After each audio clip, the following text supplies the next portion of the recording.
I've just wrapped up a very interesting 4-day cruise on board Royal Caribbean's Allure of the Seas alone, staying in what's arguably one of the most talked about cabin types at sea. When you think of a balcony cabin on a cruise, you probably imagine ocean views, the gentle sound of the waves, and total privacy. But my experience was very different. I chose to stay in an interior-facing balcony cabin at the very back of the ship on the lower deck, strategically close to many of the ship's busiest venues. I'll admit, I had a few concerns going in, not only about the cabin I had chosen, but also how would I feel cruising solo on a ship designed with families in mind? And would my cabin be too noisy, sandwiched between bustling areas? I didn't know this yet, but unfortunately my concerns turned out to be spot on. Sailing on board Allure of the Seas has been on my bucket list for years, and when I saw this trip offered at $342, I couldn't not. Of course, that was per person, and I am not in a single occupancy cabin, and therefore the 4-night Bahamas and perfect day cruise cost a total of $665. Let me start by saying I had a pretty good idea of what I was getting myself into when I booked this cabin. A few months ago, I cruised on MSC World Europa, staying in a similar cabin setup. Naturally, I was curious to see how Royal Caribbean's version would compare, so I chose the exact same cabin type on Allure of the Seas, at the very back of the ship on deck 8, close to the action. I booked the cabin number 8727. From the deck plans, I could see I'd be overlooking the boardwalk, one of the ship's most vibrant areas. With interior-facing balconies, you have 2 options. One, overlooking Central Park, which is quieter and surrounded by lush greenery, or the boardwalk, where all the action happens. I chose the boardwalk thinking the noise would be similar to what I had on MSC. But I was wrong. Having worked as a crew member on board 4 Royal Caribbean ships in the past, I know firsthand how fiercely loyal their passengers can be. There's even a saying, loyal to royal, and for good reason. Royal Caribbean has a reputation for offering some of the most exciting ships at sea. Clearly, they're doing something right, and I was really eager to see if Allure would live up to that reputation.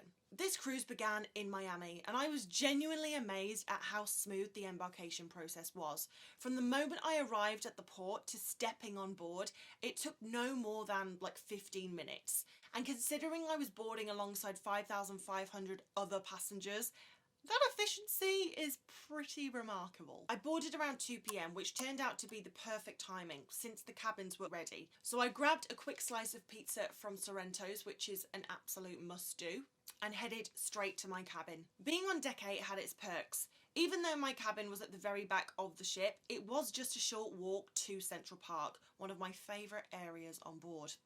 One thing I've always appreciated about Royal Caribbean is how easy it is to navigate their ships.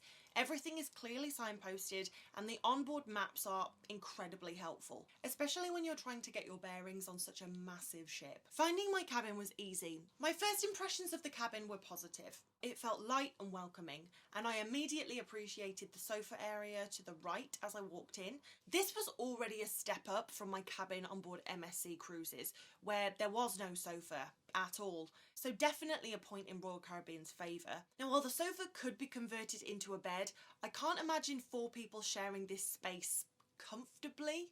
Thankfully though, as it was just me in the cabin, this size felt perfect. The layout was practical. A lovely double bed, a TV on a swivel bracket for flexible viewing, and a desk with plenty of drawers for storage. The wardrobe was also well equipped with coat hangers, a small detail but one that I always appreciate. The bathroom was a decent size with plenty of shelving and good lighting. It even had a nightlight, which I found incredibly useful for late night bathroom trips, so no need to blind myself with harsh fluorescent lights. The balcony was also larger than I expected. Even with a table and chairs, there was still enough room to move around comfortably. That said, the cabin did show its age. Some features were worn out and no longer functional, which detracted a little bit from the overall experience. I was surprised at how different this cabin felt compared to my MSC one. While I expected the decor to be more dated on Allure of the Seas, certain features made the cabin on MSC far more appealing. The Allure of the Seas was completed in 2010. This impressive vessel stretches a staggering 1,187 feet in length. While she's no longer the biggest ship in Royal Caribbean's fleet, she still holds the title as the 7th largest cruise ship in the world. As part of Royal Caribbean's Oasis class, Allure features many of the signature experiences that set these ships apart. The adults-only solarium, the bustling boardwalk, the iconic Royal Caribbean promenade, and of course the Flowrider surf simulator. Now this is where I watched the sail away from, and it was just so exciting to watch Miami fade into the distance as we set sail for Coco Cay. The ship accommodates 5,500 guests with 2,054 crew members. While I was on the cruise, I was hoping to connect with some fellow travellers, even though I had come on this cruise solo. So when I spotted a solo meetup listed in the cruise compass, I decided to give it a shot. Unfortunately, it didn't go quite as I'd hoped. There wasn't much interest. In other words, no one came, apart from me. So I decided to go to one of the shows where I could sit in the dark, on my own, and not be judged. After the brilliant show, I headed straight to bed, exhausted after a long embarkation day, as they often are. Despite being tired, it took me a while to fall asleep because, as I suspected, I had booked the noisiest cabin on board. It's worth mentioning that the noise likely wouldn't have been as noticeable if you had booked an interior-facing cabin on one of the higher decks. I had deliberately chosen a cabin on deck 8 because it's the same deck I stayed on with MSC cruises. In hindsight, expecting this cabin to be just as quiet was wishful thinking. On MSC, the aft area had one lively bar, a few shops, and a speciality restaurant. Royal Caribbean, on the other hand, has two popular restaurants, a few shops, and an aqua theatre in the same area.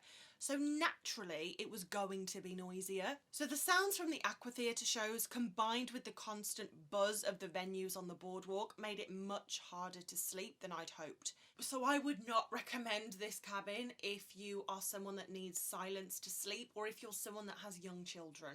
The bed though was very comfortable, and I did have a plug socket by me so I could plug my phone in. Being from the UK, I do have to use an adapter, and unfortunately my adapter with the plug-in was just a little bit too heavy, so it did keep falling out of the socket, so I had to place it just right so that it stayed in, which wasn't the be-all and end-all, but it's just something to bear in mind if you also have to use an adapter.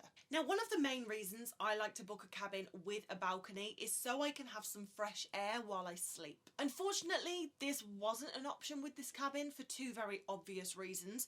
First, the noise from the boardwalk and the aqua theatre made it impossible to sleep with the door open. And secondly, I wasn't looking to put on a show for my fellow passengers. Having an interior facing balcony means that people can see straight into your cabin, especially if the door's open, but I'll talk about that more later. The second day was spent at sea, and it gave me a chance to really appreciate just how much there is to do on board. From trivia games to daytime shows and even people zipping past my cabin on the zip line. I kicked off my first full day in search of coffee as I hadn't slept that well the night before. My first stop was Park Cafe in Central Park. It was packed though, so next I tried the Windjammer buffet, which was even busier. So finally I headed to the solarium. Third time's the charm. I managed to grab a coffee and some watermelon here. Oh, and here's a tip. If you have watermelon, please squeeze lemon onto your watermelon. It is a game changer. That said, the coffee in the solarium, like most of the complimentary coffee on board, wasn't great. I caved and I did treat myself to a Starbucks. It was really lovely to have a coffee and just sit in Central Park and people watch. While you're in Central Park, you can honestly forget that you're on a ship. It's really weird.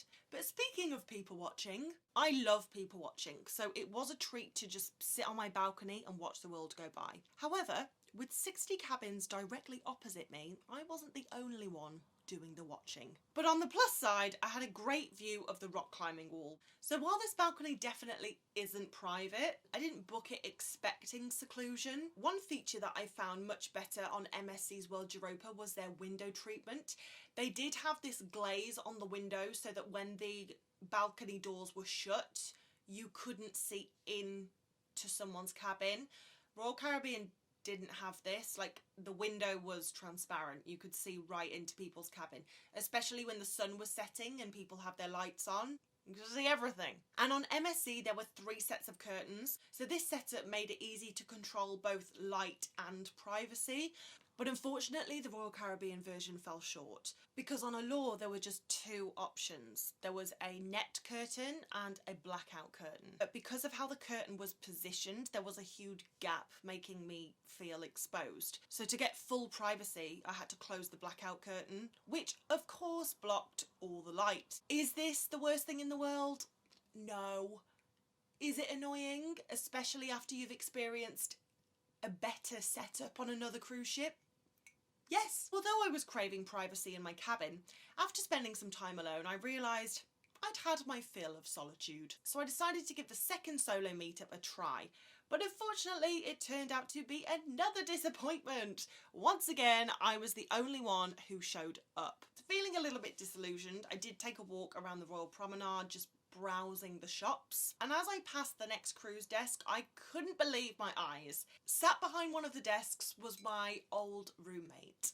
She's not old, but she was just my roommate a long time ago. So we had shared a cabin back in 2015 on my second ever cruise when I worked in the spa, and I had no idea she had been transferred to Allure of the Seas. So this was a surprise reunion, which was truly amazing. And honestly, the only thing better than making a new friend is reconnecting with an old one. So although I was still cruising solo, I wasn't completely solo. The only thing that was as exciting as reconnecting with my friend Shasha was getting the chance to see the Aqua Show. I first experienced it when I worked on Harmony of the Seas, but I only got to see it once. So I was thrilled to have the opportunity to watch a slightly different version on Allure of the Seas. The entertainment on board was honestly fantastic, and I did find myself attending a performance almost every night. And I have to say, one of the best things about this cabin is I had an amazing view of the Aqua Theatre at the back of the ship. During the day it wasn't as exciting because obviously nothing was happening there in the Aqua Theatre. However, at night I had a front row seat and ended up watching it 3 times during my 4-day cruise. I've given this a lot of thought and I'm really tempted to say that the Aqua Show is the best show at sea. Even dual reality on board Virgin Voyages, like it's amazing, but it just doesn't even come close to the Aqua Theatre. Yeah, I stand by it. You have to let me know in the comments if you agree actually, or if you think there's a show at sea that beats that. So as I said in the beginning, I have always wanted to cruise on board Allure of the Seas, and it did not disappoint. I realise a lot of attention is on Royal Caribbean's newer ships, but Oasis and Allure are still among the largest in the world. I was pleased to hear that Royal Caribbean CEO Jason Liberty announced that Allure will be going in for a major 2-month-long dry dock in 2025, where she will receive some much needed TLC. With a few little improvements, she really could be restored back to her former glory, because all in all, I had a great time. Royal really know what they're doing when it comes to keeping their passengers happy and keeping them loyal to Royal. Anyway guys, I hope you've enjoyed this video. Let me know what you think in the comments and I'll see you in the next one.